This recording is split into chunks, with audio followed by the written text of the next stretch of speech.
All right, moving on to the next segment of today's show, I wanted to talk about the Week 5 games, and it's the last segment of the show, so you guys know what that means. It is time for the Week 5 NFL picks. And last week, I'll admit, for the second week in a row, it really wasn't a great week. We went 7-8, and I'll admit, I know. We have to do better, but the good news is I think we're going to be doing better this week. So without further ado, here we go, Week 5 picks. Thursday Night Football. The 3-1 Tampa Bay Buccaneers will head to Chicago to take on the 3-1 Chicago Bears. Right now, Tampa Bay is a 3.5-point favorite, and I'm going to say this. I'm taking the upset. Give me the Bears to win this game outright, and I totally understand. Your guys are going to think I'm crazy because Tom Brady threw 5 touchdowns last week. Nick Foles couldn't even throw anything last week. How do you expect the Chicago Bears to win this game? And my answer for you guys is all this. They're the home team. It's starting to get a little chilly in Chicago. I still don't trust Tom Brady and the Buccaneers offense at all. When I look at Tampa Bay, I see a 9-7 football team. I don't take them seriously as a real Super Bowl contender. And I understand there aren't going to be fans there, but Tampa Bay's top 4 receivers are all dealing with injuries, and they're going on 3 days rest. That can't be easy for a 43-year-old quarterback as well. So I'm going to take the Chicago Bears to win this game outright and to cover the number against Tampa. I'm really looking forward to this Thursday Night Football game. It's been a couple weeks in a row now that we've gotten some clunkers, but I think this Thursday Night Football game is going to be real good. I have Chicago over Tampa. Let's go to the Sunday 1 o'clock games. How about the 1-2-1 Cincinnati Bengals heading to Baltimore to take on the 3-1 Baltimore Ravens? Right now, the Ravens are a 13.5-point favorite, and I'll say this. I'm going to expect the Ravens to win, but I don't think this game is going to be a blowout at all just because of the fact that Joe Burrow is on the other sideline. And Joe Burrow has really shown you the ability since he's entered the league. It's only been 4 games. He's really shown you the ability that he could score with the best of them. He was able to put up points against a good Philadelphia defense. The Chargers defense has some talent. When you look at Cincinnati's Week 2 game against Cleveland, he was able to put up points there as well. And I understand maybe Baltimore's defense is a little bit better than, all those other teams, and will be, for me, it's going to be interesting to see, how does Joe Burrow do responding to all of that pressure that he could possibly get from the Baltimore Ravens defense. So I'm going to take the Ravens to win, but I think Cincinnati covers. I think it will be a close game. And Cincinnati, I like the chemistry Joe Burrow is developing with some of his younger receivers. It's really cool to see. So I like Baltimore getting the win over Cincinnati in a close game. How about the other 1 o'clock games? The 2-2 Arizona Cardinals will head to New York, to take on the 0-4 New York Jets. And right now, Arizona is sitting at -7. And Arizona right now, they deserve to be favored in this game just because the New York Jets, as we saw on last Thursday night, they're not very good. And Arizona needs to play a little bit better. They need to play a little more consistent. It was obviously a very disappointing effort against the Carolina Panthers last week. But at the same time, if Arizona were to lose this game, then you really start panicking. I don't think it's going to happen. I believe in Kyler Murray as a quarterback. Arizona went to MetLife last year and played the Giants and had a really nice win. So they have had success in that stadium before.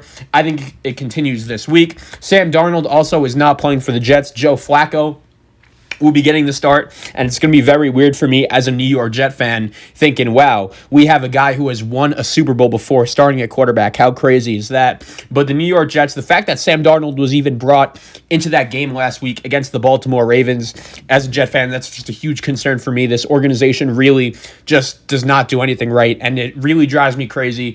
And Arizona, they need to come back here. I think their defense is good. I think their offense is good. Probably DeAndre Hopkins should expect himself to have a pretty good game. I'm going to take Arizona to get the win here. I think they cover as well. There's just really no reason for me to trust the New York Jets at all. And Adam Gase should be fired if it wasn't for the fact that his brilliant owner came out a couple weeks ago and said that his coach is an offensive genius and gave him all the confidence in the world. So for that reason, I think Arizona covers. The Jets really may go 0-16. They may be looking at Trevor Lawrence. And just once again, this franchise just never fails to disappoint, man. It's crazy how quickly, once again, the Jets have just decimated into irrelevance. And Arizona, if you lose this game, you better be real careful because they're in big, big trouble if they do. They have a game with Seattle coming up. They have a Monday night game against Dallas coming up. I still believe in them, but it's going to be very hard for me too if they lose this game to the New York Jets. So I have Arizona covering -7. How about the 3-1 Los Angeles Rams heading to the 1-3 Washington football team? And even since surprising the Eagles in week 1, the football team has been in a free-for-all. They've lost 3 straight games by 14 plus points, and now Dwayne Haskins has been thrown under the bus. That's really a great way to describe it, I think. And they've benched him in favor for Kyle Allen. But I understand Haskins has been playing bad. But the Redskins have a weak offensive line. Washington, has a weak offensive line and a lack of depth at all the surrounding skill position players. I like Antonio Gibson, like Terry McLaurin, nothing else really besides that. And you got to take the Rams here to cover this number as well. Jared Goff, Sean McVay, those guys walked through their game against the New York Giants last week. I really don't expect them to do the same thing. I just think, they're way too well coached of a football team to play that poorly 2 weeks in a row. So for that reason, I'm going to take the Los Angeles Rams to get the win and the cover over the Washington football team. I don't believe in Kyle Allen. He was okay in Carolina last year, and he was able to get the job done with Christian McCaffrey and DJ Moore. Unfortunately, I don't see those same weapons in Washington, and for that reason, I don't think this is going to work. I don't really trust Scott Turner as an offensive coordinator yet. And, against a good Rams defense, who, once again, the Rams as a whole team did not play very well at all last week. I'm expecting the Washington football team to not even be that competitive in this one. I mean, I guess you could say they were competitive against Cleveland. Antonio Gibson played well against Baltimore, but they really weren't able to do much else. So I'm going to have the Rams over Washington there. How about the 1-2-1 Philadelphia Eagles heading to Pittsburgh to take on the 3-0 Pittsburgh Steelers? Right now, the Steelers are a 7-point favorite, and it's crazy because the Eagles are barely alive. They might be one of the most injured teams in the NFL, and Carson Wentz hasn't played great, but he played well enough to somehow, some way lead the Philadelphia Eagles to a win on Sunday Night Football against the San Francisco 49ers. And even though that was an impressive win, this defense is better than the San Francisco 49ers, especially when you consider the fact that the San Francisco 49er defense wasn't even 100% healthy in that game. They were obviously missing Sherman, Bosa, Thomas, and a bunch of other guys along those lines. So Pittsburgh, their defense is healthy, but even though their record says 3-0, I want to see a little bit better of a performance by the Steelers. They almost lost at home to the Denver Broncos. That would have been a loss that they could have never recovered from, as we see just how bad of a team the Denver Broncos are right now. And when you look at Pittsburgh, they played okay against Houston.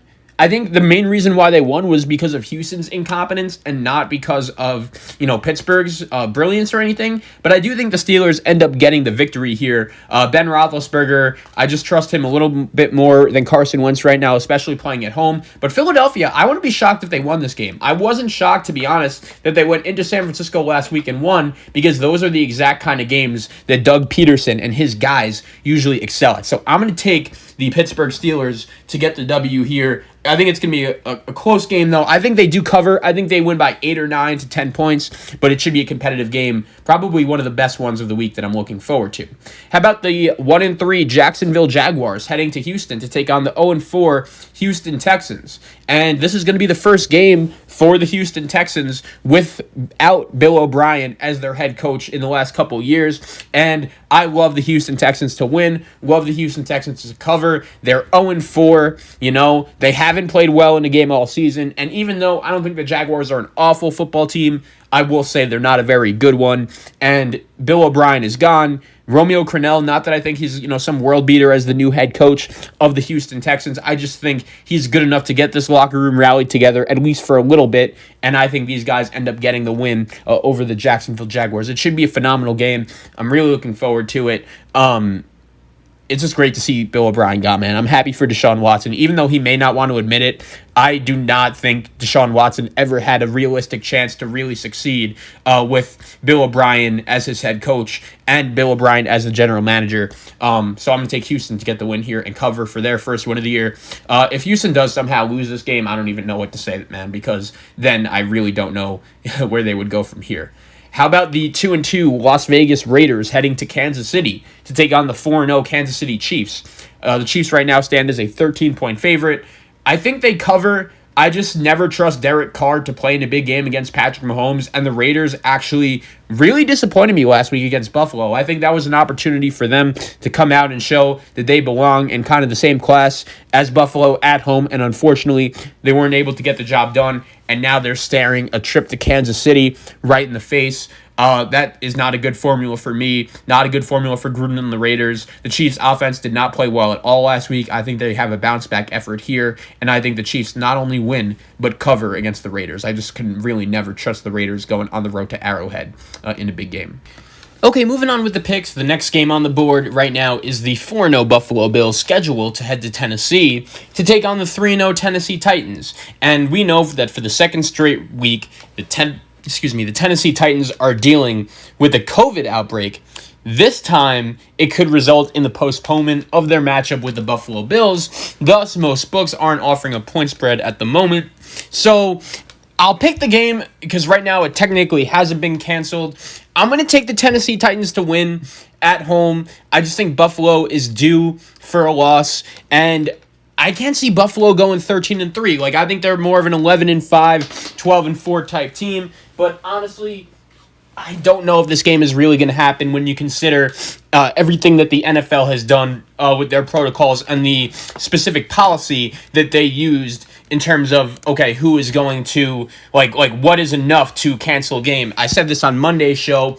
I thought what was going to happen was once someone tests positive, they're in quarantine, but once everyone else tests negative, they were going to be good and ready to go. But obviously, that is not the case when you look at everything that's been going on so far in this NFL. So right now, Buffalo, Tennessee, I'm going to take Tennessee if they do play, but right now I guess it is pretty hard to assume that they are. Next, how about the 1-3 Denver Broncos heading to New England to take on the 2-2 New England Patriots? And this is another game between the Broncos and the Patriots, which is surrounded by doubt after the Patriots' star corner Stephon Gilmore tested positive for COVID-19 midway through this week, and he joins New England Patriots quarterback Cam Newton on the reserve / COVID-19 list. And if this game gets postponed, if this game does get played, we'll obviously have a pick.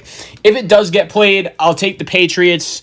You don't really know who exactly is going to be their starting quarterback right now when you consider what has happened, with Jared Stidham and Brian Hoyer in that Monday night game against the Kansas City Chiefs. But at the same time, I do think when you look at it, right, the New England Patriots, I still believe in them as long as Cam Newton's their quarterback. Cam should probably be out this week, maybe one more other week at most, and then he should be all set, ready to go. So I think that will be, obviously a big factor when you look at this game, but Denver isn't beating anyone right now. I understand Brett Rypien played really well against the New York Jets, but no matter who is surrounding everyone, if it's Bill Belichick's defense on one side against a Brett Rypien-led offense on the other, I'm going to be taking the Bill Belichick-led defense every time. So if they do play, I will take the New England Patriots to win that one. How about the 2-2 Carolina Panthers heading to Atlanta to take on the 0-4 Atlanta Falcons? And this is a game I'm actually really looking forward to because Carolina very quietly has won 2 games in a row, rather impressively. They have back-to-back wins over the Los Angeles Chargers and the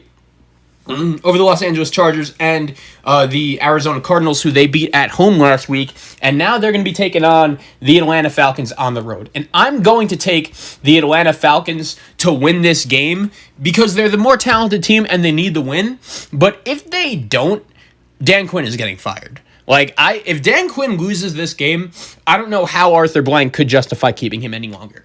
That would be, a 0-4, a second off 0-5. It would be the second year in a row the Atlanta Falcons have just gotten off to a terrible, terrible start. We know Christian McCaffrey isn't playing. Julio Jones should probably play for the Atlanta Falcons. It was also very weird in that Monday Night Football game for the Atlanta Falcons. The fact that Calvin Ridley didn't even catch a ball in that game. Super, super surprising to me. Really didn't expect that to take place at all. But at the same time, that's football, I guess. The Green Bay Packers did a really good job shutting him down.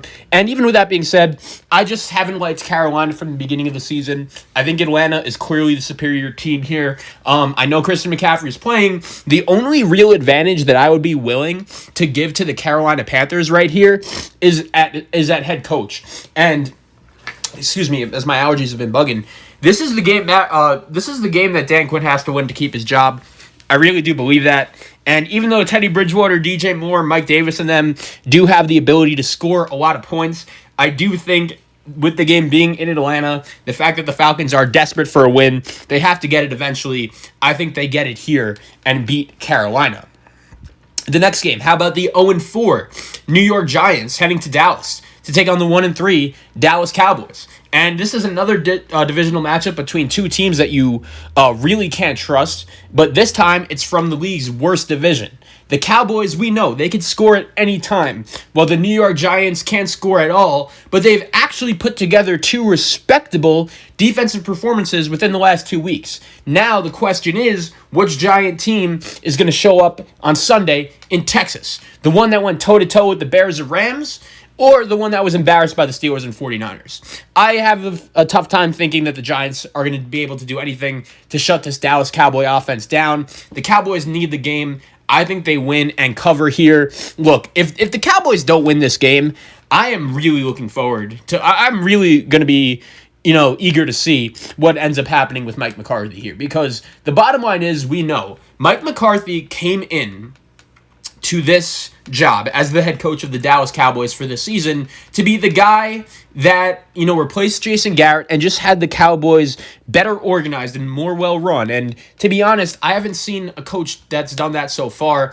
And for me, when I look at Mike McCarthy, when I look at this Dallas Cowboy team, I just continue to see, once again, just ineptitude. And for me, that's a huge problem. I don't trust Dallas as a legitimate playoff contender going forward at all. So I'm going to take them to win, but just keep in mind it's more of an anti-Giant pick. I don't think anyone could take the New York Giants to win or cover really any number right now. So I will take Dallas to beat the Giants there. Moving on, how about the 3-1 Indianapolis Colts heading to Cleveland to take on the 3-1 Cleveland Browns? Right now, the Indianapolis Colts sit as a 2-point favorite. And the Colts have probably the league's hottest defense, but their offense really haven't been able to put it together yet. Darius Leonard and Bobby Okereke are both banged up, and the Browns have one of the league's most hottest offenses. While their defense does remain vulnerable, but Myles Garrett has been playing really well to start off his season, and I actually think that I'm a little surprised that the Indianapolis Colts are on the road in Cleveland as a 2-point favorite. I'm not saying they shouldn't be favored. It's just I think this game has pick 'em written all over it, considering it's outdoors. And even though I was pretty impressed by the way the Indianapolis Colts were able to play last week, it's still Cleveland on the road. It's going to be, a tough environment. And Myles Garrett is the only player in the league with 5 sacks and 3 fumbles. And now Anthony Costanza is dealing with injury. I think the Colts are in a tough spot here in Cleveland. The Browns are playing much better. And I'm going to take the Cleveland Browns to actually beat the Indianapolis Colts at home following their big win against the Dallas Cowboys last week. Look, I know it's the Cleveland Browns, and we know historically exactly what the Cleveland Browns have been over the last 20 years. The fact that they're 3-1 is incredible, but I think all curses have to end eventually. I think Cleveland goes out there and beats Indy. How about the 1-3 Miami Dolphins heading to San Francisco to take on the 2-2 49ers? And I'm taking the Miami Dolphins to cover this number in San Francisco, but I'll take the 49ers to win.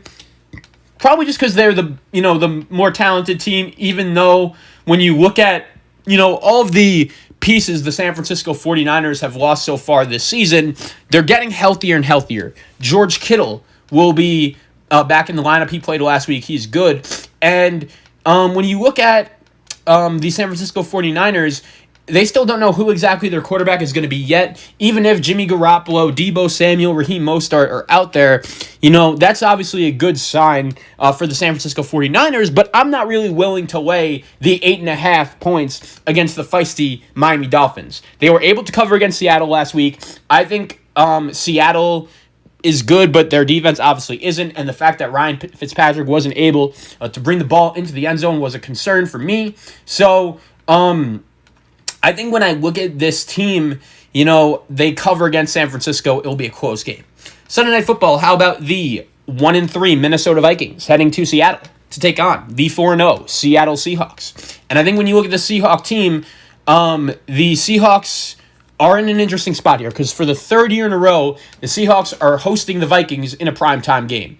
And each of the previous two matchups, Seattle won, they covered, and I expect it to keep it going. I expect them to keep it going here. Seattle's secondary is hit hard by injuries. I understand Jamal Adams has already been ruled out, and Minnesota's defense has lost a step without Danielle Hunter and Anthony Barr up front, but this is still the Seattle Seahawks. Even though the Minnesota Vikings were able to go on the road last week and get the win over the Houston Texans, I still don't necessarily trust them to get the job done here. I think when you look at the way, these guys have been playing, it'll be interesting to see, but I can't trust Minnesota to go on the road to Seattle and win just yet. And then also the Chargers and the Saints. Saints right now are at -8. I'll take them to win. I'll take the Chargers to cover.